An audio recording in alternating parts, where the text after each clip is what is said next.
ક્યાંથી આવ્યા છો? સુરેન્દ્રનગરથી, લીંબડીથી. ફાઇનલી પીએટી બીએસટીનો સિક્કો લાગી ગયો. કેટલા સમયની પ્રેક્ટિસ હતી? મારે 15 દિવસની.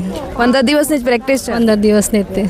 ત્યાં ટાઈમિંગ આવી જતો હતો? હા, અહીંયા 9:30 થઈ જતો હતો. આજે કેટલામાં કમ્પ્લીટ કર્યું? 8:51 થઈ ગયું. 8:51 થઈ ગયું. તો જે ટાઈમિંગ ત્યાં આવતો હતો એમના કરતાં ઓછો જ આવ્યો. બીજા ગર્લ્સ ડરતા હોય એમને શું કહેશો? કંઈ નહીં, મક્કમ થઈ જાઓ મનથી અને દોડો. તમારા મા બાપનું વિચારો અને દોડી જાઓ. અને હનુમાન દાદાનું નામ લઈ લો. અને આજે તો તમારે શનિવાર બી હતો, હનુમાનજી દાદાનો જ વાર છે. હું તો આખો ઉઠી ત્યારની યાદ જ કરી હતી હનુમાન દાદાને કે બસ થઈ જાય.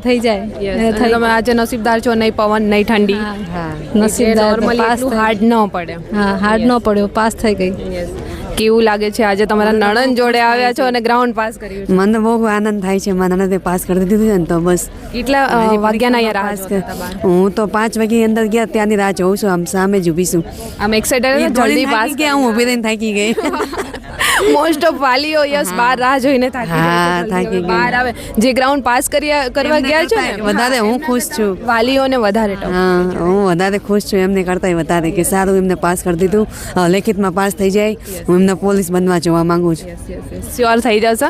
અને બીજા ગર્લ્સને તમે તમારા તરફથી શું સંદેશ આપશો કે જે બહુ અહીંયા તો ઓલરેડી ટાઈમિંગ ઉપર જ લેવામાં આવે છે કોલ લેટરના, તો જે પૂછતા હોય છે કમેન્ટ્સ કરીને એન્ટ્રી ક્યારે આપવામાં આવે છે, સ્ટાર્ટ ક્યારે થાય છે? એન્ટ્રી આપણે ટાઈમિંગ હોય એ પ્રમાણે જ એન્ટ્રી આપવામાં આવે છે. કોલ લેટરના ટાઈમિંગ પ્રમાણે જ આપે? હા, એ પ્રમાણે જ આપવામાં આવે. ટાઈમ વહેલા આવવાની અહીંયા કોઈ જે જરૂર નથી. અહીંયા ટાઈમિંગ કોલ લેટર પર જ લેવામાં આવે. ના, 6 વાગ્યાનો હોય તો અડધી કલાક વહેલા આવી જાવ તો લઈ લે અંદર. Thank you.